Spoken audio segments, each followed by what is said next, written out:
Ingat loh, orang munafik itu sholat atau tidak sholat? Sholat. Wa idza qamu ila sholati qamu kusala. Kalau mereka sholat itu malas, tapi sholat atau tidak? Sholat. Orang munafik itu sedekah atau tidak sedekah? Sedekah. Mau mereka kemudian membangun masjid, kok pada zaman Nabi itu bangun masjid orang munafik. Masjid apa yang mereka bangun? Masjid Dirar, masjid yang membahayakan, masjid yang dijadikan untuk menjadi tandingan bagi Masjid Nabawi. Lalu kemudian di dalam masjid tersebut mereka berencana untuk membunuh Nabi. Itu munafik. Ternyata mereka sampai membangun masjid. Jihad atau tidak? Oh jihad. Tapi di tengah perjalanan pulang, gembosin. Mereka mengatakan, jangan kamu ikuti itu Muhammad itu, nanti kamu busuk mati di Gunung Uhud. Biarkan Muhammad dan teman-temannya balik. Dan ternyata ketika dalam perang Uhud itu hampir kalah, orang munafik senang dan berkata, tuh kan, kalian harus terima kasih sama kami mengajak kalian balik. Kalau enggak, kalian bisa mati membusuk di Gunung Uhud. Itu munafik. Dan orang munafik tidak akan pernah mampu untuk mendapatkan syafaat Rasulullah dan tidak akan pernah mendapatkan syafaat apapun. Nah, disinilah kita paham. Dan saya perlu menjawab. Sebelum ditanya, saya jawab. Boleh nggak kemudian kita mensolati orang munafik? Nah, itu di situ. Nah, mesti ada pertanyaan gitu. Ya, sensitif itu. Daripada ditanyakan, lebih baik saya menjawab dulu. Itu berarti ustadznya tahu perasaan jamaah. Jadi bagaimana kemudian kita mendapati itu? Maka kita pisahkan dulu. Kalau orang munafik itu betul-betul munafik, maka boleh nggak bagi kita untuk mensolatinya? Nggak boleh. Sebagaimana di dalam surat At-Taubah 84 itu pijakan dalilnya, dibuka At-Taubah 84. Di situ jelas bahwasanya itulah pijakan dalil bahwasanya orang munafik itu tidak boleh disolati. Berdiri di atas mayatnya tidak diperbolehkan. Maka kemudian menjadi dalil bahwasanya haramnya bagi orang munafik untuk disolati. Makanya Umar bin Khattab pada zamannya, kalau beliau itu melihat orang itu meninggal dunia, beliau selalu melihat Hudzaifah ibn Yaman radhiyallahu anhu. Kenapa dia melihat Hudzaifah ibn Yaman? Karena sesungguhnya Rasulullah itu tidak pernah menceritakan siapa nama orang munafik pada zamannya, kecuali hanya satu orang yang diceritakan, Abdullah bin Ubay. Tapi nama-nama selain Abdullah bin Ubay itu tidak pernah Rasulullah ceritakan nama itu, kecuali kepada satu sahabat.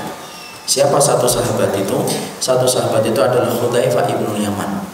Jadi orang yang mengetahui siapa nama orang munafik yang hidup pada zaman Nabi itu cuma satu sahabat, Hudzaifah ibn Yaman. Abu Bakar tahu? Tidak tahu. Umar bin Khattab tahu? Tidak tahu. Makanya Umar bin Khattab itu kalau ada yang mati, maka dia lihat dulu itu Hudzaifah. Hudzaifah mana? Sholat. Kalau dia sholat, maka kemudian Umar bin Khattab sholat. Tapi kalau dia lihat Hudzaifah tidak sholat, Umar bin Khattab tidak mau sholat. Kenapa? Dia khawatir, jangan-jangan itu adalah orang munafik yang disebutkan namanya oleh Nabi, di mana Hudzaifah itu tidak mau mensolatinya. Makanya sempat itu Umar bin Khattab itu ngetes, karena ingin beliau itu bersih pemerintahannya dari orang munafik. Maka kemudian dia mengundang bawahannya, lalu di situ ada Hudzaifah. Lalu kemudian Umar bin Khattab berkata, alhamdulillah di bawah kepemimpinanku tidak ada orang munafik. Lalu kemudian Hudzaifah berkata, lah, ya tidak ada orang munafik pada masa pemerintahan. Pinternya Umar bin Khattab. Kemudian didatangi itu Hudzaifah, udzukur, sebutkan namanya siapa, saya pecat dia. Kemudian Hudzaifah berkata, tidak, wahai Amirul Mukminin, saya telah terikat perjanjian dengan Nabi yang tidak akan pernah aku ceritakan nama-nama itu. Dan nama-nama itu dibawa mati oleh Hudzaifah sampai beliau meninggal dunia. Maka setelah meninggalnya Hudzaifah ibnu Yaman, tidak ada satupun nama-nama itu terkubur bersama dengan wafatnya sahabat Hudzaifah ibnu Yaman. Di situ kita mendapati bahwasanya hukum asal di dalam mensolati orang munafik itu tidak boleh. Oh, berarti mereka sudah ditempatkan kayak orang kafir? Iyalah. Kenapa? Orang munafik itu menyimpan kebusukan hatinya ketika mereka membenci terhadap kitabullah dan sunnah. Nah, sekarang masalahnya, konteksnya kalau kita tarik sekarang, bagaimana kalau sekarang? Nah, masalahnya sekarang itu apakah boleh bagi kita untuk gampang-gampang menyebut munafik? Ya tidak bisa juga. Karena apa? Karena kemudian kalau sudah terikat kepada vonis itu tidak gampang. Vonis itu tidak gampang. Tapi dia pakai kotak-kotak Ustaz. Yalah, kotak-kotak banyak. Karena kotak-kotak itu mungkin karena dia tidak punya pakaian yang lain di rumahnya kecuali itu. Tidak bisa kemudian berdasarkan kepada prasangka, tapi betul-betul harus dipastikan.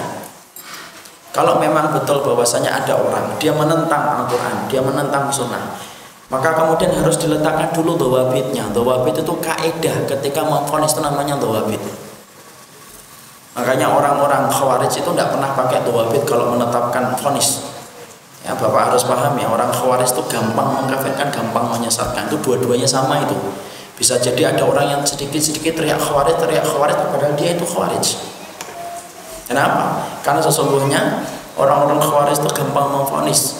Mereka gampang mengkafirkan dan gampang banget untuk kemudian menyesatkan. Itu orang Khawarij. Makanya kita mendapati Ibnu Taimiyah ditanya, definisi Khawarij itu apa sih? Yukaffiruna bi ghairi ma ta'wilihim wa yufassikuna bi ghairi ta'wilihim. Yang dinamakan orang Khawarij itu gampang mengkafirkan dan gampang menyesatkan setiap orang yang berbeda tafsirnya dengan mereka. Jadi kalau kita merujuk kepada perkataan dari Imam Ibnu Taimiyah, berarti kita mendapati apa? Gayanya orang Khawarij itu dua. Ada gaya keras, ada gaya lembut. Gaya kerasnya dikit-dikit kafir, dikit-dikit kafir. Ada garis yang lembut, dikit-dikit sesat, dikit-dikit sesat, dikit-dikit sesat. Sesat ini syubhat, sesat, syubhat, sesat, syubhat, syubhat. Gitu, sama aja itu hukumnya. Maka kita kemudian tidak bisa menetapkan itu kecuali harus pengamatan yang panjang, dan kita tidak boleh memvonis dengan gampang.